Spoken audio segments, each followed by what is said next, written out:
Kelly Swails is a clinical microbiologist by day and a writer by night. When she's not wrestling with... Wow, you're close. I am. Get to it, man. Writers in the glasses may be closer than they appear. When she's not wrestling with bacteria or words, she can be found reading, knitting, or watching movies. Her work has appeared in several anthologies, including Timeshares and The Crimson Pact, both of which are currently available for sale. Why don't you just wave it around? Yeah. $8 for a copy of Timeshares, $5 for a copy of The Crimson Pact, an e-anthology on CD-ROM. And Kelly's currently working on a novel. So let's hear it for Kelly Swails.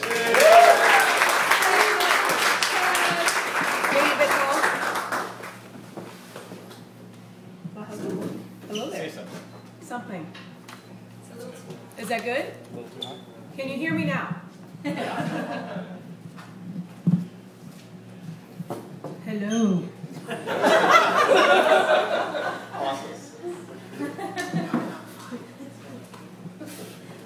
Okay, so I'm reading the first part of a short story that's in Timeshares, like Bill said. Basically, the conceit of this anthology is all about an agency, a travel agency that you can go anywhere and any when. So you can travel anywhere in time and any place around the world.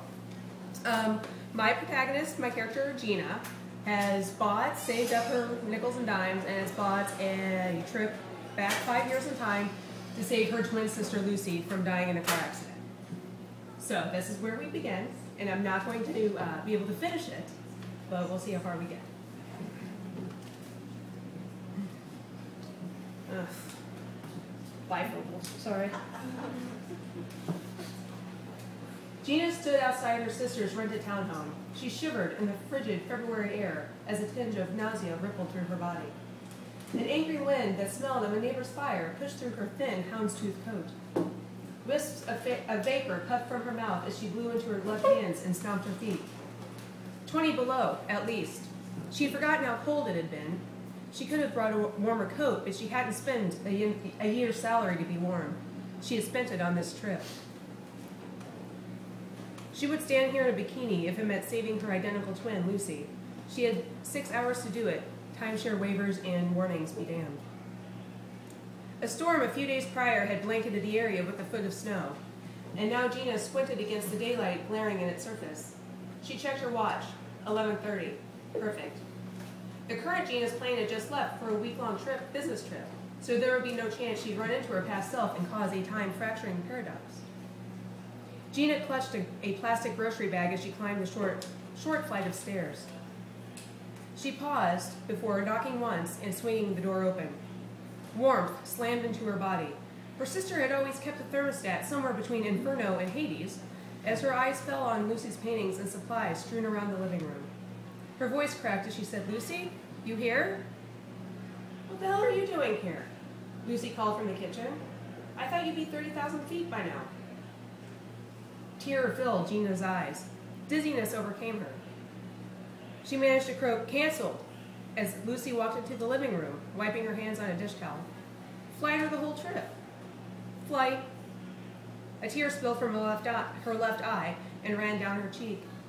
Gina couldn't breathe as she watched Lucy flick the towel over her shoulder the way she always did. That's no reason to cry." "I know." Gina stared at her sister. Gina wore her brunette hair in a sleek low bun. Lucy let her natural waves frame her face. Gina used the latest Estee Lauder cosmetics while Lucy ran a swipe of mascara over her eyelashes once in a while. Gina had her clothes tailored. Lucy wore Levi's and Chuck Taylors. Where Gina was smooth, Lucy was rough. Gina reserved, Lucy boisterous. Where Gina was straight-laced, Lucy free-spirited. Seeing her standing in her living room now, wearing a paint-stained flannel shirt and a smudge of flour on her cheek, made Gina feel complete for the first time in 5 years. Lucy gave her a quizzical look. "What's with you?" Gina released the breath she hadn't realized she'd been holding and said, "Nothing. Maybe if you didn't keep your house at 200 degrees, I wouldn't tear up so bad when I came in from the cold." The words slipped from her mouth before she could stop them. She and Lucy had had the same basic argument ever since they could reach the thermostat dial in her childhood home. Having the conversation now felt comfortably absurd. The rational part of her mind said not to waste precious time talking about a few degrees. The emotional side would listen to her sister recite the alphabet all night. Lucy snorted. Like you're one to talk. I have to wear a sweatshirt in your house in the summer. My thermostat is always kept at the proper temperature. Yeah, sure, for a penguin, Lucy said. She nodded to the sack Gina still held. What's that? Eggs. I had a hunch you needed some. I just started a batch of sugar cookies and realized I was out, Lucy said. She didn't look surprised, and Gina breathed a sigh of relief. They had had moments of apparent intuition where the other was concerned ever since they could walk, and Gina had hoped her sister would think that this was nothing more than another instance of that. But since you're here, I'll make chocolate chip. You don't need to make those just for me, Gina said, even though she didn't like sugar cookies. I'm not eating a whole batch of these things by myself, Lucy said. I just need brown sugar and chocolate. I'll go, Gina said. You bet you are, Lucy smiled. I'm making the cookies for you. You are making the cookies anyway. I'm going to the store again out of the kindness of my heart. Gina gave Lucy a cockeyed smile. It felt great to smirk at her sister. You know, someday you're going to have to learn to take care of yourself, little sister. Gina's voice took on the familiar preaching tones she used so often with Lucy. And someday you'll have to learn to live a little, big sister. Lucy finished in the also familiar sing-song voice she used with Gina. Gina hugged Lucy long enough for Lucy to squirm out of her grasp and search her face. Are you sure you're okay? I am now. After the dough had been sampled and the cookies were baked, Lucy went back to work on her current painting project. Gina settled on the couch to watch her. Lucy's art was influenced by the surrealists like Dali and Ernst. Walls had ears, animals were hybrids of 3 or more species, and an inanimate object or two, the colors were bright and distinct. This picture of a woman staring into a full-length mirror and seeing a monster was familiar to Gina. It had hung in her bedroom wall ever since Lucy's death, half-finished and full of potential, and now she would get to see Lucy add strokes that weren't part of the original. She wondered if the painting at home would reflect the changes when she got back. It might not even be on her wall at all. The idea excited her because it would mean that Lucy had been alive to sell it or to give it to someone else. You don't have to stick around if you've got something else you'd rather do, Lucy said as she mixed paint on her palette. There's no place I'd rather be, Gina said. Lucy shrugged. I can think of better things to do than watch paint dry, but okay. She spoke like someone assured her of her own immortality, or at least whose mortality was a distant, inconsequential concept. She dabbed at the canvas with a brush and a squiggly edge of the mirror frame appeared. How do you do that? Gina said. Do what? Make something out of nothing. I don't know. Lucy stood back and studied the new edition. I try not to think about it much. Gina moved a stack of blank canvases onto the floor and stretched her legs. She pushed the sleeves of her black turtleneck above her elbows and rubbed her eyes. Your paintings are so weird. I try not to think about that too much either. I mean, why does she see a monster in the mirror? Another section of frame appeared beneath Lucy's brush. We all have monsters inside of us sometimes. You don't. Gina leaned her head back and closed her eyes. Perhaps it was the comfort of being near her sister again that drained all the stress from her body. She listened to Lucy's brush alternating between scraping the palette and swiping the canvas.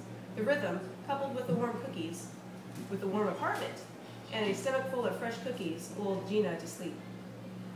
After a moment, Gina jerked awake. Lucy wasn't standing at the canvas, and the room had darkened. She had to have been asleep longer than she had thought.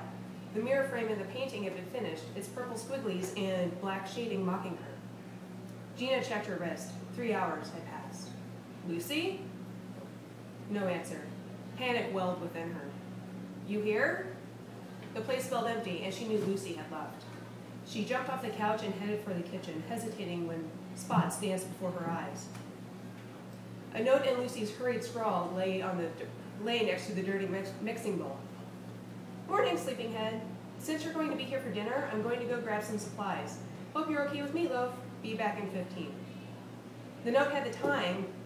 It had been written in the upper right-hand corner like their mother had taught them. Gina gasped and threw the slip of paper onto the counter as if she had been burned. Lucy had written it 2 hours ago. Damn it, Lucy! She had never kept a lot of food in the house, but it was worse when she had been in the middle of a painting. Gina figured Lucy had gone hungry during the blizzard a few days before. Of course, Lucy wouldn't have gone to the store if Gina hadn't been there, probably choosing to snack on some dry cereal for dinner. Even worse, she never would have gone if Gina had been awake to stop her. Guilt pressed into her chest. Gina had only a few hours to spend with her twin sister. Why did she have to waste them by sleeping? It didn't matter. She grabbed the phone on the wall and dialed Lucy's cell by memory. The phone rang in her ear several times before the voicemail picked up. The warnings she had been given at timeshare slipped through her mind, the ones about how time had a way of righting itself, that if you changed the past enough to influence great change in the future, the universe would reset the correct course. Gina didn't care about the correct course. She would not allow her sister to die, period. Gina grabbed her coat and ran from the apartment.